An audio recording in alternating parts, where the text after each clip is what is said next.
What's up, geeks and gamers? It's Odin coming back with another video, and today I will be giving a review of Star Wars The Rise of Skywalker. I was able to see an early press screening with my friend, good friend of the channel, John the Flick Pick, John Flickinger. Go check him out, great guy. And oh boy, there's so many things that I want to say about this film, but for this first review on the channel, I will be keeping it spoiler-free. With all that being said, though, if you have at all been following any of the leaks that have been going on through Reddit or the coverage of the channel that we've been doing, then you pretty much know exactly what this film is going to be about. That is something that I at least can confirm without giving any actual details or any actual specific plot points. I can tell you, if you know the Reddit leaks, you basically know the movie. Now let's just talk about the movie overall. What are some of the positives? Let's start on a positive note. What are some of the good things we can say about this film? For one, the visual effects are usually pretty good. Anything that deals with space, any of the the broader images of the ships,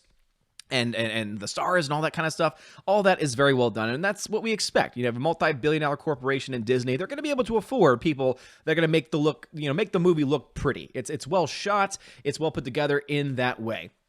That's pretty much the only good thing I can say about this movie. The acting is probably the worst out of any of the Star Wars films up to this point, especially when the characters are just so hollow to the point of you just not caring. We already didn't care much about these characters, but now because the film is indeed, and this is something that is not a spoiler because it is something mentioned in all the synopses for the film, this is set about a year after the events of The Last Jedi. It feels like so much has happened and we aren't shown any of it. All this stuff is happening. As soon as the movie starts, you have all of these things being thrown at you, including the opening crawl, which mentions one of the big leaks that happened from, not big leaks, but one of the big reveals that happened from Star Wars Celebration about one of the main characters, one of the main villains from the original trilogy coming back. All of that is revealed in the opening crawl. And the immediate thought process that I had was, if someone is trying to avoid spoilers for this film, including some of the things that have been revealed directly by Disney and by Lucasfilm, having that in the opening crawl, to me, kind of deflates everything going on behind the scenes. It really feels like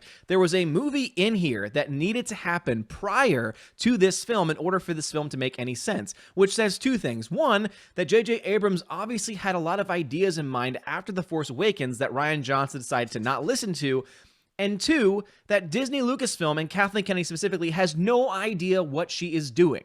The fact that she had originally 3 different people, each person taking their own part of the trilogy, and that she basically let them have autonomy and say, oh, there's a basic story arc, there's a basic criteria that must be followed, but for the most part, if you do whatever it is you want to do, that's fine. As long as it matches the vision that I have, then you're okay. Obviously, Rian Johnson was able to play ball enough for them to say, oh, even though you're saying screw you to J.J. Abrams and everything that he set up in The Force Awakens, oh, let's go right ahead and allow you to make the film the way you want. So J.J. Abrams basically returns the favor and says, oh, all those things that were set up in The Last Jedi, yeah, you know what, screw you, Rian Johnson, we're going to make the film that I wanted to make, but we're not going to fill in any of the gaps. So we basically get the end point. This is the end of a saga. This is the end of what's supposed to be, in Disney's eyes, a 9-film narrative. Obviously, any fans of the original Star Wars movies and any critics of Disney are not going to acknowledge this Disney trilogy as being a part of the official canon because it's such a train wreck.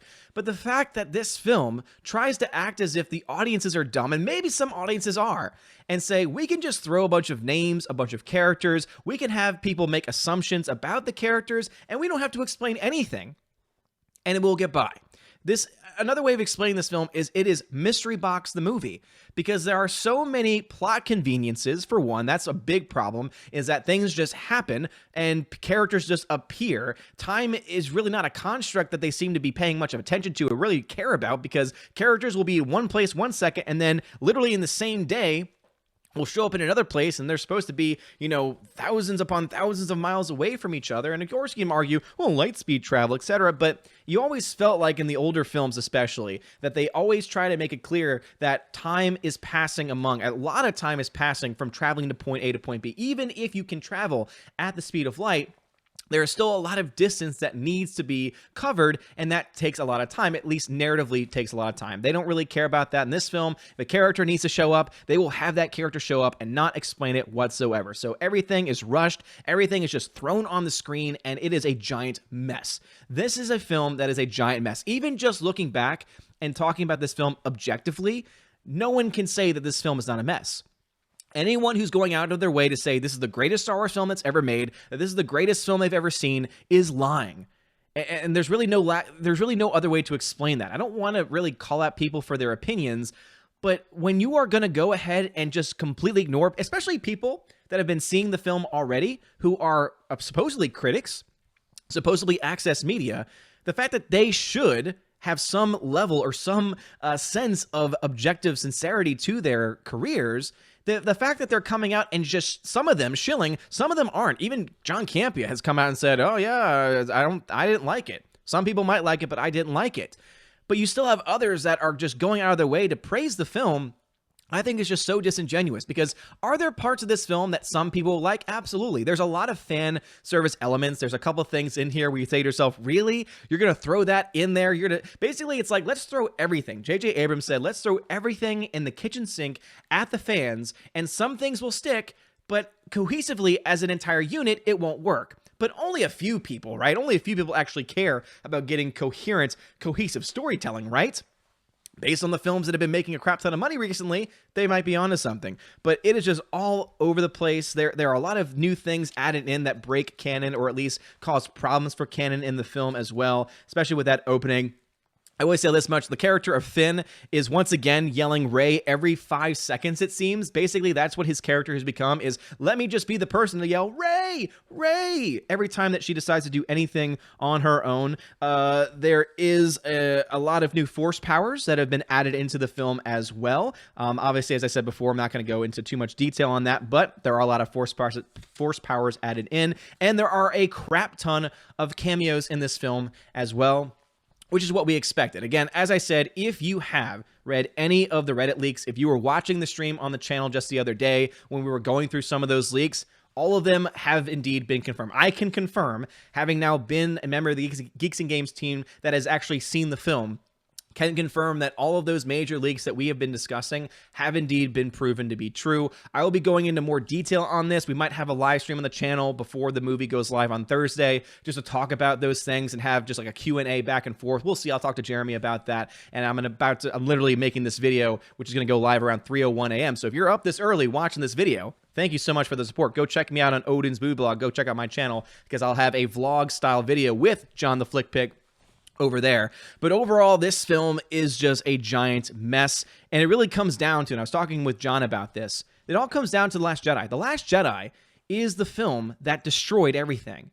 J.J. Abrams, if he had had his own middle film, probably could have worked out and had a film that made some sense, had a trilogy that had some coherence to it. But because this film is having to play catch-up with just the backwards track that The Last Jedi did, and having to fix some of the mistakes and retcon, yes, there are a couple of retcon moments, but as in the words of Bob Iger, it's a little too late, right? At this point in time, it's just ridiculous. So if I had to give this movie a score, I'm going to give this one a fancy Disney Plus, which if you don't know the joke means a D+. And that is taking into account all the objectives. If I'm giving this film an A or a B for visual effects and for cinematography, I mean, the story is an F. The screenplay, again, dear Lord, there are so many people attached to this. Even Colin Trevorrow, his name is attached to this project. What is interesting is that Colin Trevorrow's name is attached to it. Rian Johnson, not anywhere to be seen, which kind of makes me wonder if Colin Trevorrow, who was fired from this project, is still somehow attached in the writing, meaning they use some of his ideas or some lines of dialogue from him, but Rian Johnson isn't listed at all. Seems to indicate that maybe things aren't on such great terms with Rian Johnson as he and others might want us to believe. I think that once everything blows over with this film, because honestly, I could see this film having a massive week 2 drop-off. I still think it's going to make the money opening weekend, probably around the same level, if not a little higher or lower than The Last Jedi. But I would not be surprised if this one has a drop-off more akin to The Last Jedi than to The Force Awakens. And I think that a real question needs to be added in. Will this film reach $1 billion?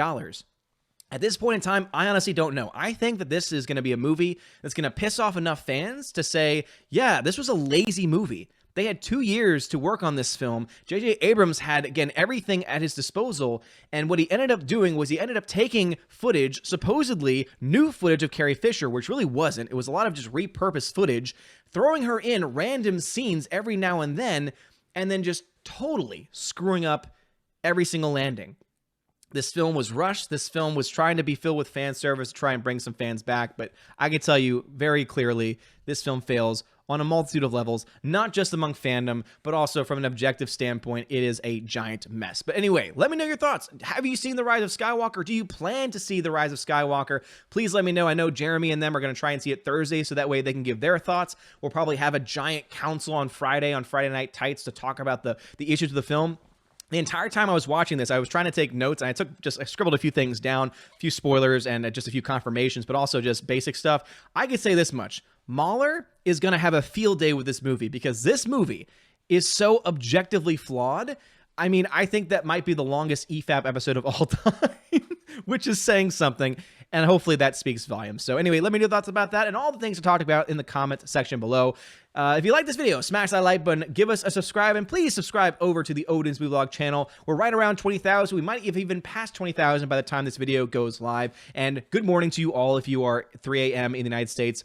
And if you're in the afternoon somewhere else, good afternoon and good morning to you, or good evening if you are there as well. You guys are all amazing and beautiful people. Have a wonderful night. And as always, God bless.